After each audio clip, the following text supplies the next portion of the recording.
So, J.R. Shah, thank you very much for agreeing to meet with UDAAN. It's my pleasure to, first of all, congratulate you on your 90th birthday. Thank you. I'm truly honored to be the one talking to you today. We go back a long way. We have many family relationships, we have many business relationships, and above all, the Institute binds both of us together. So I want to begin by asking you about your decision to come to UDCT, as it was then known.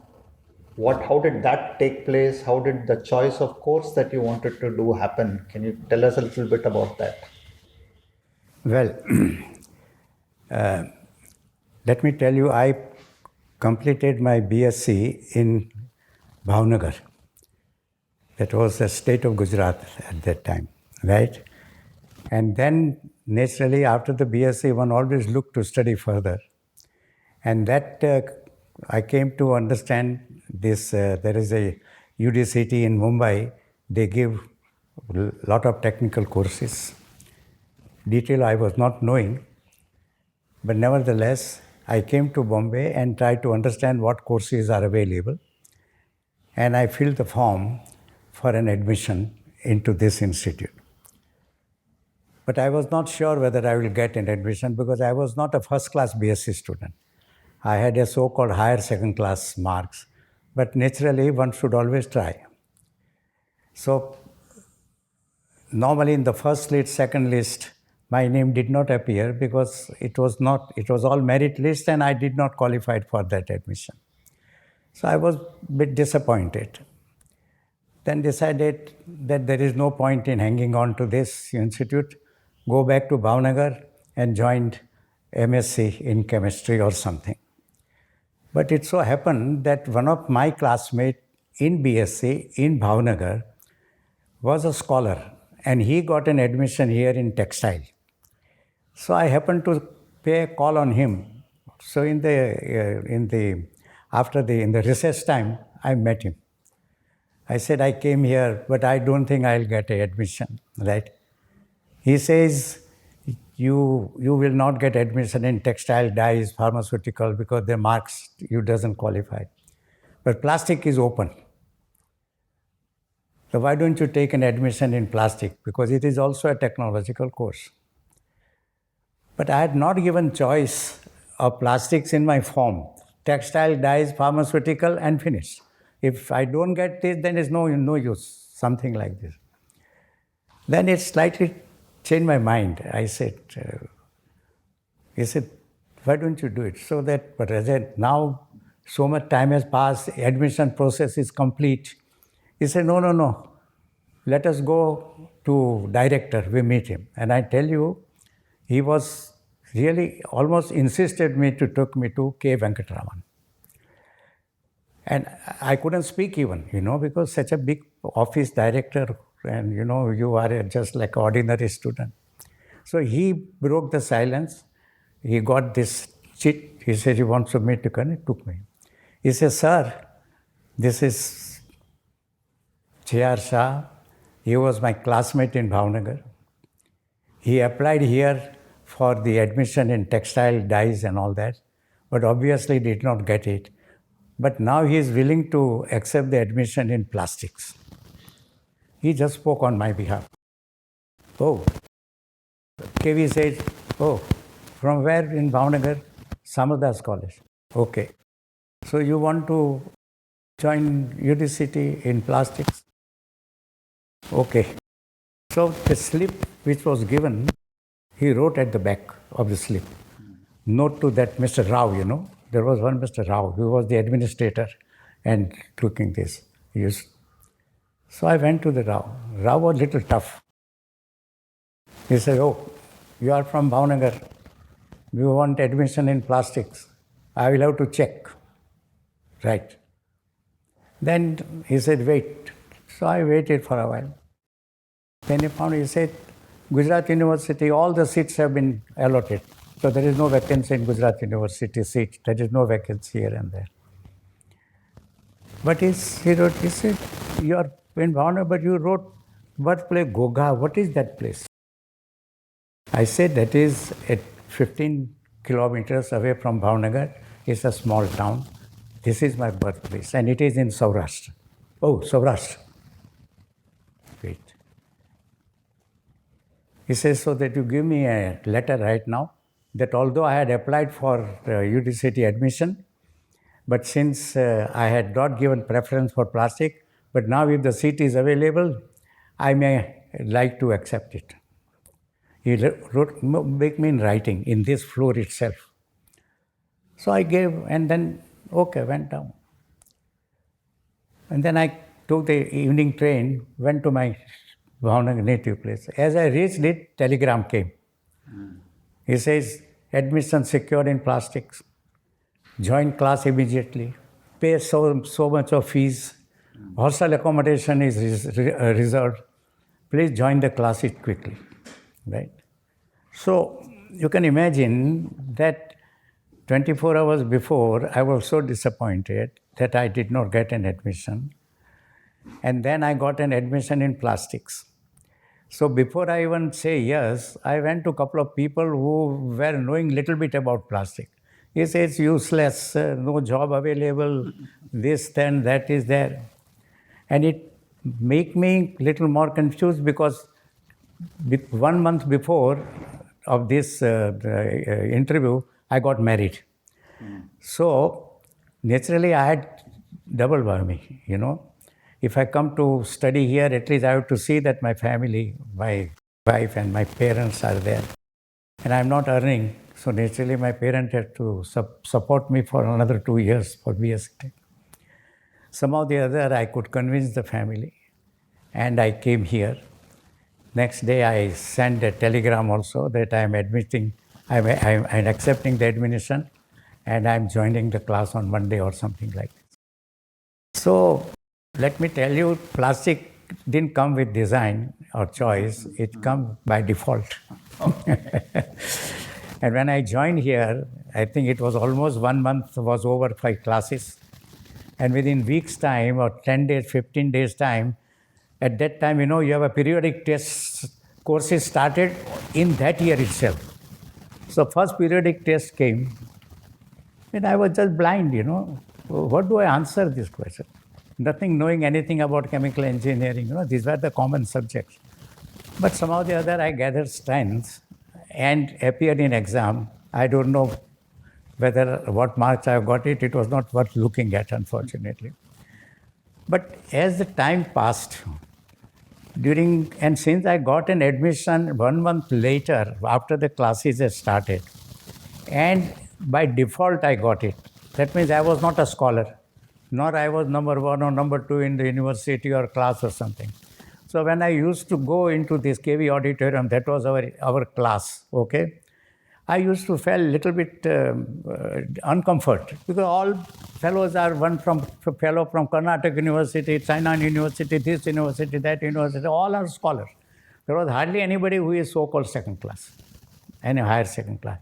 So I felt a little bit inferior at that time. So otherwise also a backbencher, and I got my seat also at the backbench, right? So first 6 months were, it took little time for me to get adjusted with this kind of students or the classmates who are so well qualified and talking in such a big manner. But time passed through and I got myself mixed up. And when it came to, and somehow the other, right, the reasonable way, I passed the first year of BSc Tech, right? I didn't get any spare mark or something like this as extra mark, but I passed through, right? When it came to second year, then first class or myself, we were all equal, right? Then the one who runs faster will get the chance.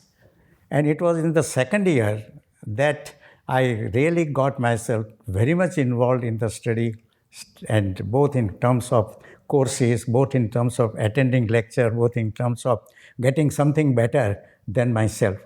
And with God's grace, I passed BSc Tech with first class. So that gave me a lot of encouragement to be in plastics. So, and in hostel days also, Sharmaji was also our hostel mate there. And in hostel also, I got double room down below in ground floor. And my partner was a kind of Indian origin coming from West Indies, right? So he was following economics, right? And nobody happened to be his partner, Everybody goes, he looks like a really gunda-like, right? But somehow or the other, I had no choice. I had to share the room with him.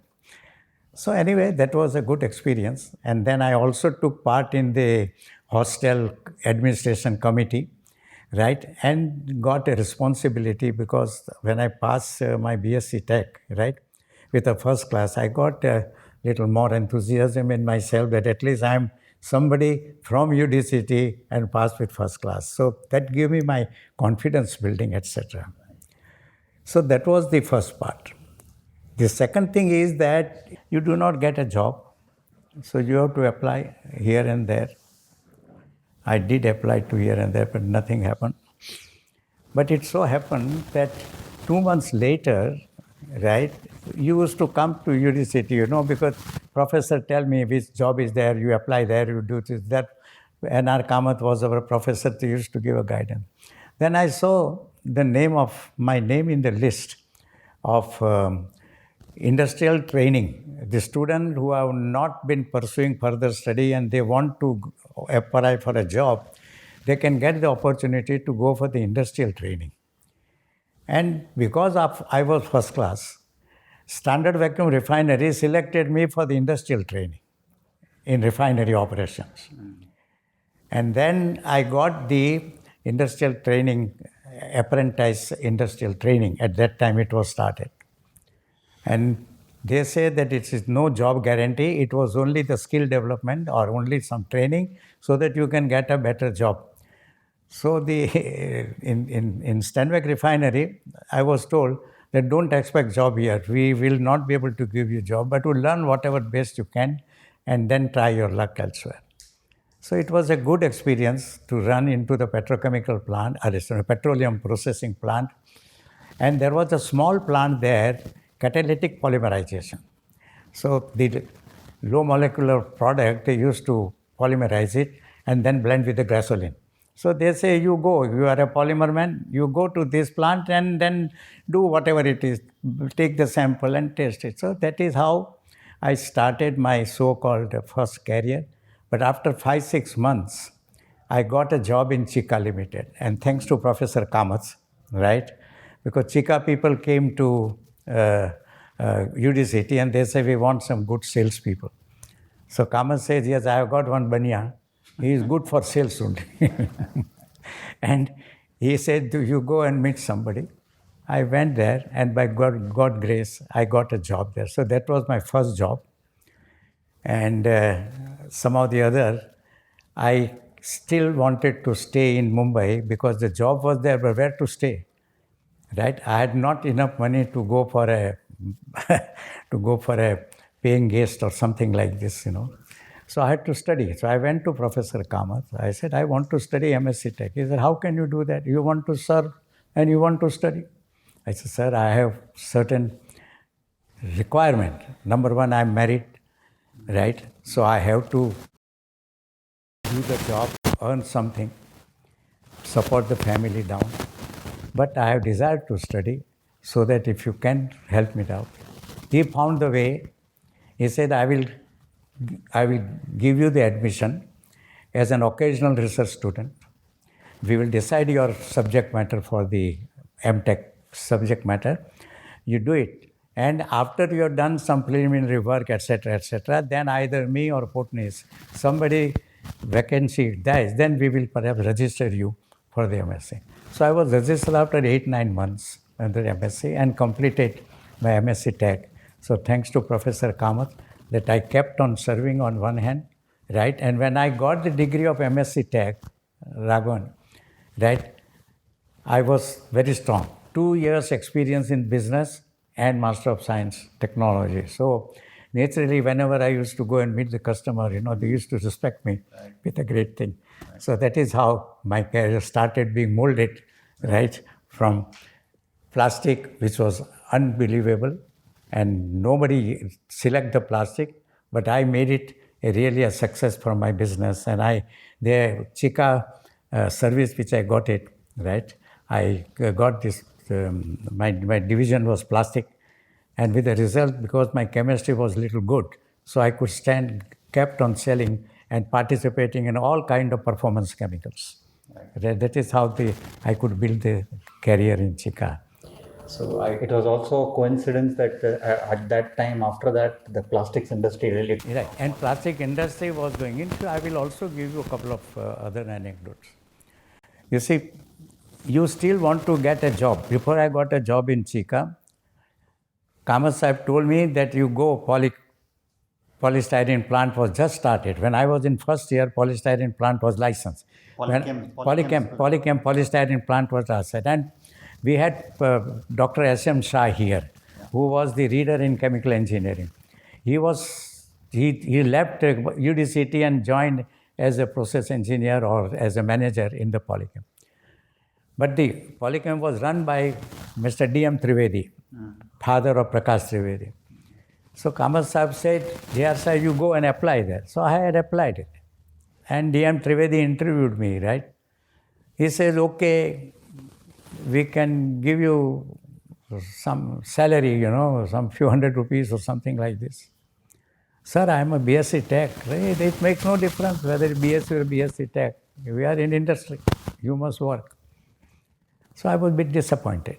I came back. Similarly, I did try in Union Carbide. Whilst I was having the training in Standard Vacuum Refinery, I wanted to find a proper job. So these two, and in Union Carbide, the person who took my interview was Ramesh Thakkar, Dr. Ramesh Thakkar, right? He also tried to push me in the company. He found out that for a salesman, I am a good guy, right? But somehow the other, the Calcutta did not, headquarters was in Calcutta, they did not approve, right, of recruitment at that time itself. He says, there is a lot of restriction in imports and we are no production here, so we don't do it. But that was two things was good that I did not get job there. And finally I got it in Chika of the type which I wanted in marketing, and it suited me well. So this is the background of mine. So I want to bring you to the Alumni Association. You were one of the early people involved in conceptualizing and realizing. So what did you have in mind when this idea was started? Okay. We were discussing all that, many times we are discussing that UDCT has no alumni association. So one day it so happened, Professor Putnis was the director at that time. Kishore Mariwala gave a party at his house. And we used to go there, Sharma, myself, all these past students and colleagues were here. So I happened to be invited there. At that time, Professor Putnis was also there, Kishore was also there. I said, why did we not form a new UDCT Alumni Association? Such an institute has no alumni association. It's very bad. But he said, who करे, कौन करे? मैं secretary बनूंगा, मैं करूंगा, आप करो. So I told Kishore, come here. Kishore was in the, come here. How about forming an UDCT Alumni Association? You become the president. I will serve as the secretary. But we should start. Dr. Putnis got a catch. And Sharma also got a catch. Somehow or the other, we put things together and we started association, right? So Kishore was the founder president, Laskari was the vice president, and myself became a treasurer, and we started it. And the constitution was also written by ourselves because it was a unique one. We cannot go to some lawyer. Lawyer has not written the constitution of an institution like this. So somehow or the other, we decided the main object, the para object, subordinate objects, and we wrote the constitution, and it was muzzled up by 3-4 people here and there. So this is how it started. And I'm very glad to say that being a founder treasurer and one of the writer of the constitution along with Kesar, I feel very humble that at least there is something where I have my footprint in the institution, right? And of course, I had the opportunity to serve as a vice president and of course as a president. And it was a very wonderful years, very formative years. A lot of work has to be done. And we got a lot of respect from the student fraternity throughout because we brought some kind of a platform for the students to talk around, to walk around, and to do something around. So I think whenever I come and go to that corridor, I feel very happy. Right.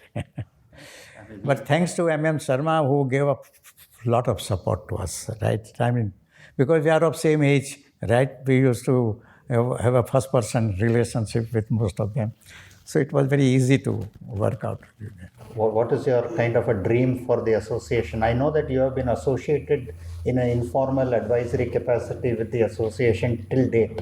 And your thoughts are always there. You give your inputs on most aspects. I mean, yeah, it's in fact I was as advisory capacity. I was also a selection committee for distinguished alumnus and all that kind of thing. So it was very good experience, I must say that. And naturally, as you move in the industry, right, we know what association should do for the students, for that right to give a place in the industry, to do some kind of an help. Right. So to bring to bring a bridge, to build a bridge between association, our alumni association, industry, one could try. And I think I have whatever possible. I used to do that, and I had the pleasure of serving as an advisory committee member. So whenever they called upon me, right, I used to put my suggestions, right, but I never interfered. Right. I never say that you do like this, you should do like this. I always, whenever there is a suggestion given, maybe good or maybe workable, non-workable, it was only at the request of the then president or the then committee. And that perhaps may be the reason why I could stay on longer as an advisory committee member. But I must say that whatever suggestion I have given in good faith, I think most of them were implemented, and that is the satisfaction. So can you tell us a little bit about how your association with the industry through Chika and the companies that you were associated with benefited UDCT in terms of the programs and the research agenda here? You see, when I was doing my service, and at the same time I was having my MSc Tech I was following. My subject of MSc Tech was rubber chemicals. Right. Okay, so I could dabble into rubber technology, plastic technology, plastic machinery. Right. Two of my colleagues, many of us were there. Two of my colleagues, one was G.K. Srinivasan. He was doing the MSc Tech in foaming agent, and Jaggu was doing the MSc Tech in epoxidation.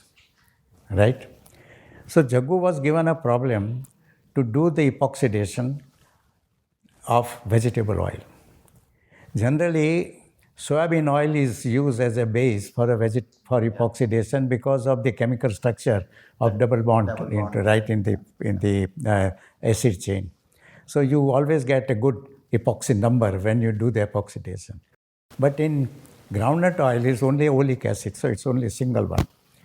And Kamath Saab was very keen that if we do the epoxidation, it should have a commercial value somehow or the other. And I think Jagannathan was given this problem. And at that time, there were two problems. Number one, you had an acetic acid, which goes as a reaction, and you have hydrogen peroxide. But the hydrogen peroxide available in India at that time only 35%. It was not 50% hydrogen peroxide. So naturally, to do the proper reaction of oxidation, they had to have a different catalyst or something like this. The mechanism has to be studied well, and they did it.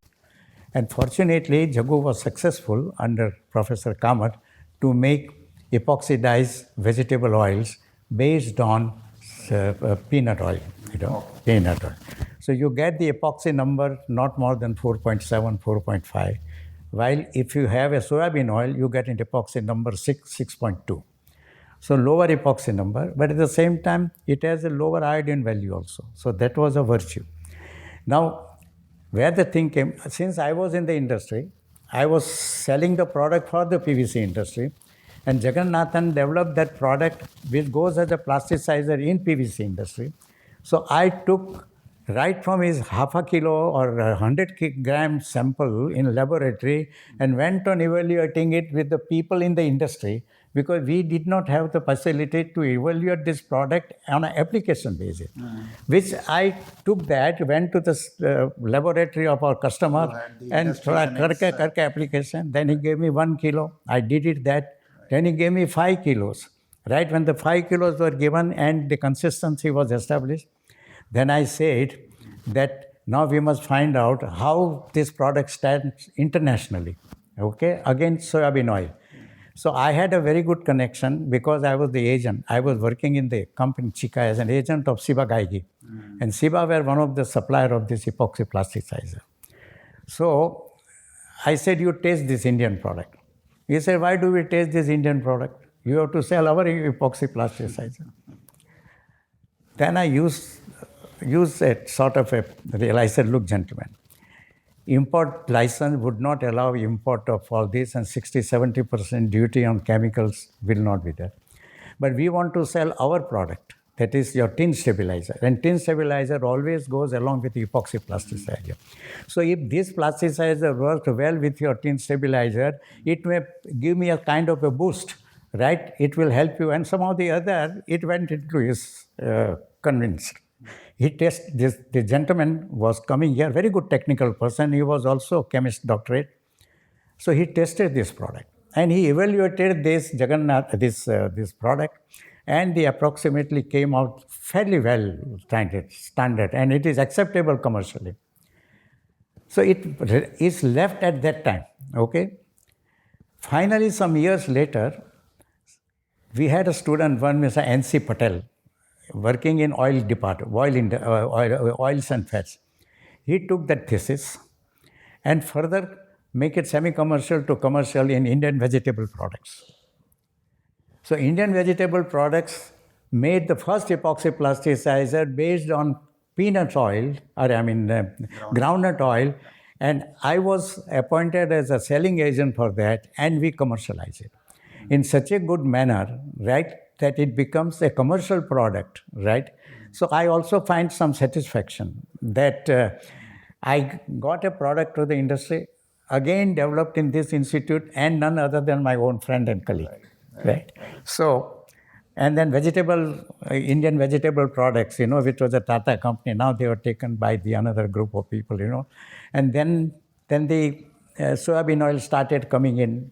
Some of the other, you cannot use soybean oil at that time coming under PL40. So you cannot use it other than food, right? But some of the other, IVP maneuvered it somewhere or the other, and they developed also soybean oil-based product on the basis of this. By that time, good hydrogen peroxide with 50% was available. Formic acid was also available, which used to be as a catalyst instead of acetic acid, right? And the process was developed. So whenever I used to sell epoxy plasticizer, so I reflect Jagannathan working on that. Thank you. Yeah, same happened to G.K. Srinivasan. He made 404. 404 means this azodicarbamide bullowing agent, and I tried to help him to do that. So, that gives me a kind of a thing that at least you work as a link. Subsequently, whenever even Sarma or anybody wanted the specialty chemical for their research, I used to get it from Chica or from their supplier, or asking for some customer to order a sample and then taking out sample and giving it to university for that testing, And because of Chica was very good people, and there was Chica were selling a product in plastic, rubber, synthetic, perfumery, this.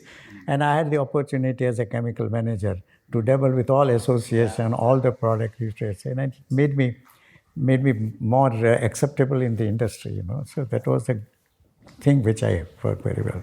So, Mr. J.R. Shah, thank you very much for taking the time to be with us, sharing your thoughts on the decades of association you have had with ICT and UAA. It's been a privilege to know how ICT UAA has benefited from all the expertise that you have had here. Thank you very much. Thank you, Ravi.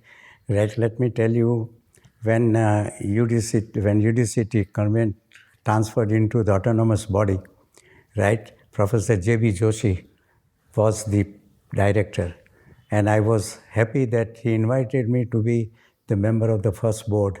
And I very distinctly remember we're sitting together with other stalwarts, and I feel proud that I'm being selected as one of the members of the pioneering board of UDCT, right?